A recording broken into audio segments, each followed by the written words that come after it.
Hi everyone, it is Counselor Chloe here. I am a mental health counselor, but I have been taking different trainings on food for mood.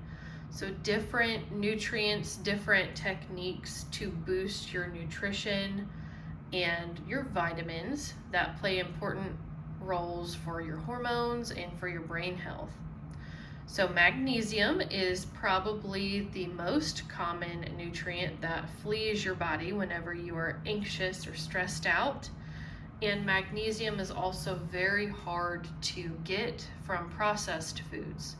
So unfortunately, a lot of people have the worst of both worlds where they're eating a lot of processed foods and they are not feeling very well with their mental health.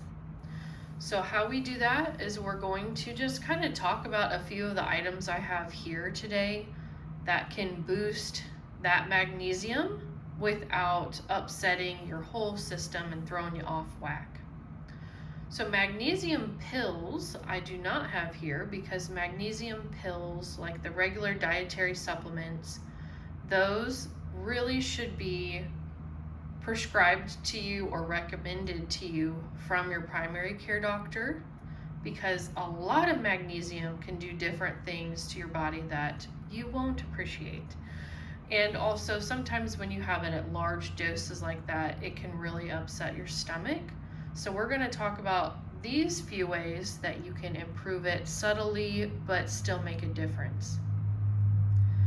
I'm going to start first with magnesium lotion.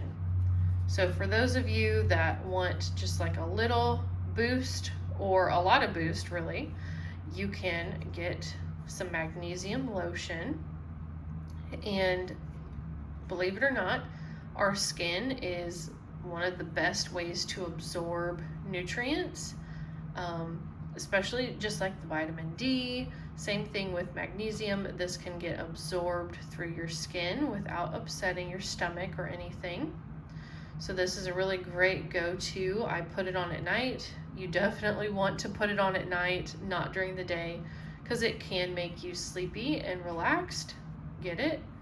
Less anxiety.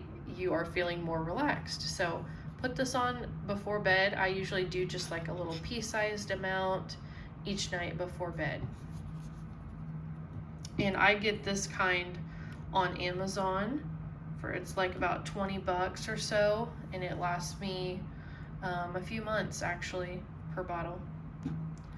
Next, we have Epsom salt. It doesn't really matter which brand you use, but Epsom salt, I recommend it maybe once a week, maybe twice a week, for you to get a really nice soak with the recommended cups of this salt, and they usually have it on the back here.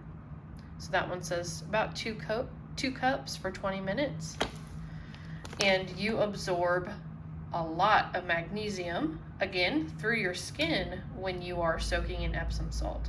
And it also obviously helps you relax, because that's what magnesium does. Magnesium is the natural anti-anxiety vitamin. And a few other things. We have beans. Beans are really good for adding magnesium. Of course, other nutrients too, but very specifically great for magnesium. I am not an avid bean eater, but I do buy some blends of these beans, and I add them to my crock pot whenever I make tacos or shredded chicken for taco salads, that type of thing. It's really good to hide them in there. Again, if you're like me, I'm not a super bean person, but I do know the benefits of it. So find some recipes to mask the beans and you'll be all set there. We also have nuts, so almonds and cashews. I also have walnuts in there, but almonds and cashews are really great for adding magnesium. Spinach is really good for adding magnesium, but too much of it might hurt your stomach. So if you're starting out eating spinach and you haven't ate a whole lot of spinach before, go small when you start. And next we have the little insides of pumpkin seeds. And this I will talk about more in just a moment, but pumpkin seeds are also very good. Same thing with sunflower seeds. Those are good for magnesium as well. But I am allergic to sunflowers. All right, and last but not least, we have dark chocolate. Not just regular chocolate, but dark chocolate or super dark chocolate. That is a good source as well. But obviously, you don't want to just be eating chocolate, so try to get a well-rounded addition for your magnesium. And with the seeds, I wanted to talk about these two a little bit more. So for the women who I see typically, they have talked a lot about co-occurring issues with PCOS, endometriosis, and PMDD. I myself have PMDD, and so that means I usually have some wide swings with my progesterone. And same thing with the other disorders that the ladies have. Progesterone is usually a focal point. It's usually deficient in all three of those. So I wanted to talk about this because whenever you PMS, you typically want to go straight to chocolate, right? Well, why do we want to go to chocolate? Believe it or not, chocolate has a lot of magnesium in it, okay? So what does that have anything to do with progesterone?